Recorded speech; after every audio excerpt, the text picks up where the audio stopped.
2월 16일입니다. 함께 하나님께서 오늘 저희에게 주시는 하나님의 말씀을 읽도록 하겠습니다. 생명의 삶 2월 16일 본문 마태복음 14장 1절에서 12절까지의 말씀입니다. 마태복음 14장 1절에서 12절까지의 말씀 저희가 함께 읽도록 하겠습니다. 그때의 분봉왕 헤롯이 예수의 소문을 듣고 그 신하들에게 이르되 이는 세례 요한이라. 그가 죽은 자 가운데서 살아났으니 그러므로 이런 능력이 그 속에서 역사하는도다 하더라. 주는 헤롯이 그 동생 빌립의 아내 헤로디아의 일로 요한을 잡아 결박하여 옥에 가두었으니 이는 요한이 헤롯에게 말하되 당신이 그 여자를 차지한 것이 옳지 않다 하였음이라.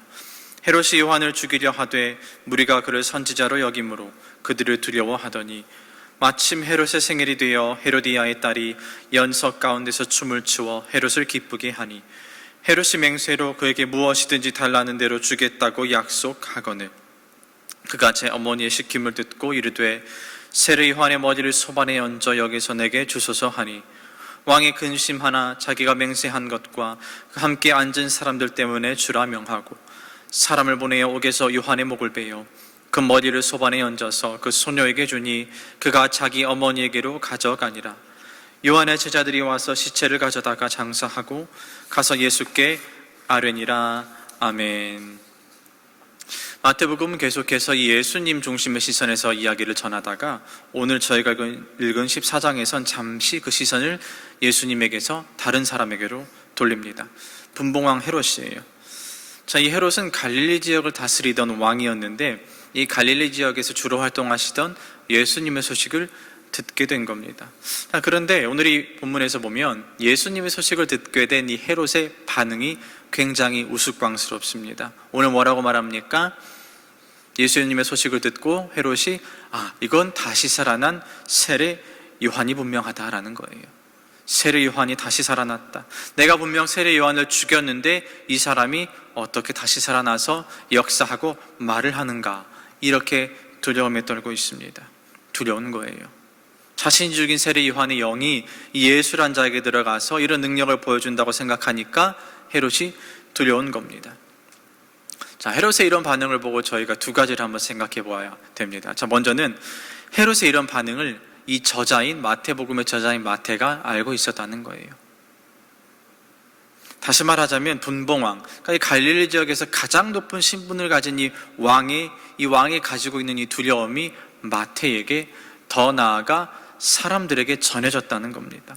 헤롯이 세례 요한을 두려워한다. 헤롯이 죽은 세례 요한을 두려워한다. 이 사실을 모두가 알고 있었다는 겁니다.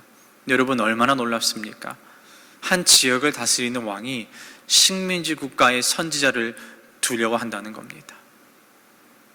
심지어 자신이 죽였는데도 불구하고 계속해서 두려움에 떨고 있다. 얼마나 우스운 상황이에요. 그런데 여러분, 이게 믿음으로 바로 또 바로 산 한 사람이 미칠 수 있는 영향력입니다. 놀랍습니다. 세례 요한은 살았을 뿐만 아니라 죽어서도 그 영향력을 미치고 있는 거예요. 이게 세례 요한이 주님으로부터 높은 평가를 받은 이유 중에 하나입니다. 이런 세례 요한을 보면서 우리 자신을 한번 돌아보게 됩니다. 나는 세상에서 어떤 영향력을 행사하고 있는가? 사람들이 그리스도인인 나를 보면 두려워하는가? 나를 보고 하나님을 두려워하는가? 아니면 나를 보고 꿈쩍도 안 하는가? 되레 비웃고 무시하지는 않는가? 그러니까 결국 우리가 어떤 모습을 보여주고 어떤 영향력을 끼치느냐에 따라 사람들이 그리스도인인 저와 여러분을 보고 하나님을 두려워하게 되느냐 아니면 비웃게 되느냐가 달려있는 것입니다. 또 한 가지 본문을 통해 저희가 중요하게 살펴봐야 할 것은 이 세례 요한이란 사람 자체에 있습니다. 여러분, 헤롯이 예수님을 들었어요. 예수님의 이야기를 들었습니다. 자, 그런데 누구를 떠올려요? 세례 요한을 떠올리는 거예요. 그러니까 다른 이름, 다른 생김새의 사람인데 예수님의 행적을 듣고서 세례 요한을 떠올리는 거예요. 자, 그만큼 예수님과 세례 요한의 흔적이 비슷하다는 겁니다. 예수님의 행적과 세례 요한이 남긴 그 흔적이 같다는 거예요. 다시 말하자면 세례 요한은 그에게 맡겨진 사명을 완벽하게 소화해낸 사람이라고 볼 수 있습니다. 그의 사명대로 예수님의 길을 완벽하게 준비했던 사람이라는 거예요. 예수님과 닮았다는 거예요. 그가 살아생전 전했던 메시지와 그가 보여줬던 모습이 예수님이 지금 하고 계신 사역과 닮았다는 겁니다. 이게 세례 요한의 놀라운 점입니다. 여러분, 요한은 정말 멋진 사역을 했어요. 수많은 사람들을 거느리는 사람이었습니다. 자, 그런데 예수님이 등장하셨어요. 예수님의 길을 준비하라던 그의 사명이 마침표가 찍힙니다. 자, 그러자 그가 어떻게 합니까? 미련 없이 떠납니다. 그래서 이런 고백을 한 거예요. 그는 흥하여야겠고 나는 쇠하여야 하리라. 예수님은 높아져야겠고 나는 낮아져야 한다. 예수님이 드러나고 나는 흔적도 없이 사라져야 한다. 이게 세례 요한의 고백이었어요. 그는 스스로 그리스도라 선언할 수 있을 만큼 영향력이 있던 사람이었습니다. 실력도 있었어요. 예수님과 닮았습니다. 그러니까 헤롯이 착각했던 거예요. 사람들 또한 믿었을 겁니다. 자, 그런데 그는 미련 없이 떠납니다. 물러납니다. 그리고 헤롯에게 죽임을 당합니다. 아주 멋진 인생을 살았던 사람이에요. 아주 아름다운 믿음의 인생을 살았던 사람입니다. 또 하나 저희가 주의 깊게 살펴봐야 할 것은 그의 어떤 점이 예수님의 사역과 닮아서 헤롯으로 하여금 그를 보고 예수님이 다시 살아난 세례 요한이라 생각하게 하였나, 이 점입니다. 딱 한 가지예요. 세례 요한, 해야 할 말을 하고 해야 할 일을 한 사람이라는 겁니다. 여러분, 세례 요한은 해야 할 말을 했어요. 바리새인들을 가리켜서 혼냈습니다. 독사의 자식이라 혼냅니다. 그리고 헤롯 왕이 저지른 이 불의, 그러니까 자신의 동생의 아내를 탐해서 불륜을 저질러서 혼이 난 그것을 보고, 불의한 일을 보고 비난합니다. 세례 요한은 해야 할 일을 하고 해야 할 말을 했던 사람이에요. 그리고 그는 죽습니다. 자, 예수님 또한 마찬가지입니다. 예수님 상인들을 보시고, 성전 가득한 상인들을 보시고 내쫓으세요. 정의롭지 못하고 생각하셨어요. 그래서 해야 할 말을 하십니다. 종교 지도자들, 바리새인들, 서기관들, 사두개인들 모아놓고서 하나님의 말씀으로 혼내세요. 그러니까 열매는 없고 빈 껍데기만 남았다고 혼내십니다. 해야 할 말을 하셨어요. 그리고 해야 할 일을 하셨어요. 우리를 위해 이 땅에서 보시고, 우리를 위해서 이 땅에 내려오셔서 십자가에 달려서 우리의 구원을 위해 죽으셨습니다. 맡겨진 일을 잘 감당하셨습니다. 그러니까 이것 때문에 예수님과 세례 요한이 닮았다는 거예요. 해야 할 말을 하고 해야 할 일을 하고, 이것 때문에 헤롯이 예수님의 소식을 듣고 혹시나 세례 요한이 다시 살아난 게 아닌가 두려움에 떨었던 겁니다. 그런데 중요한 것은 세례 요한과 예수님 모두 본인의 이익을 위해서가 아니라 본인에게 맡겨진 이 해야 할 말과 해야 할 일을 잘 감당했다는 겁니다. 본인의 이익을 위해서가 아니라, 나의 유익을 위해서가 아니라 해야 할 일 때문에 세례 요한 또한 죽고 예수님 또한 우리를 대신에 십자가에서 못 박혀 죽으셨습니다. 그리고 우리는 이것을 이렇게 불러요. 사명이라고 부릅니다.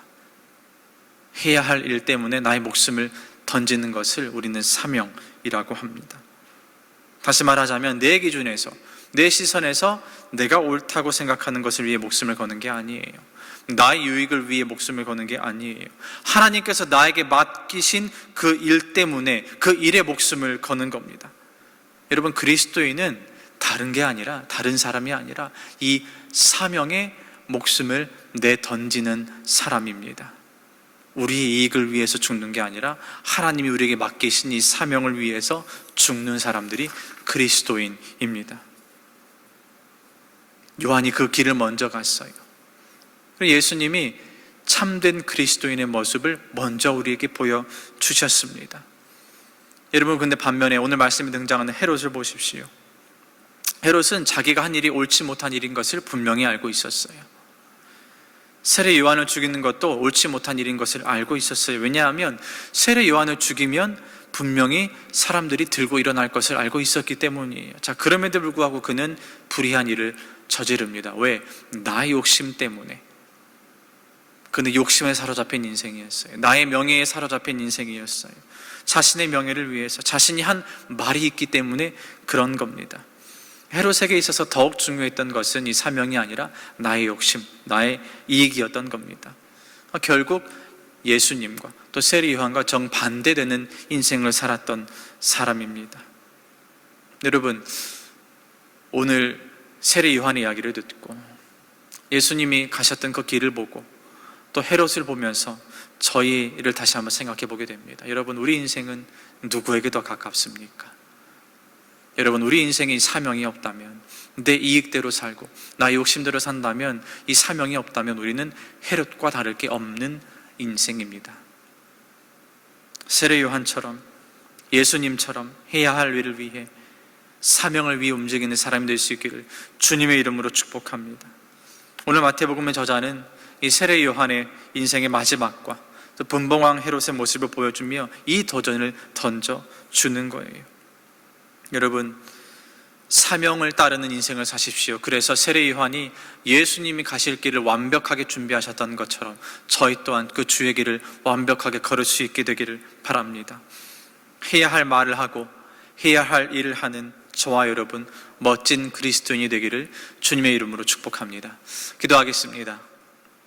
하나님 아버지, 세례 요한의 인생을 통하여서 그리스도인이 어떤 길을 걸어가야 할지 보여주심에 감사를 드립니다.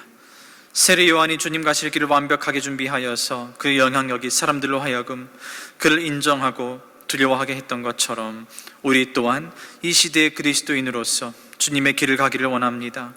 그래서 우리를 보고 사람들이 무시하고 비웃는 것이 아니라 우리를 보고 살아계신 주님을 두려워하고 인정할 수 있는 믿음의 모습을 나타내게 하여 주옵소서.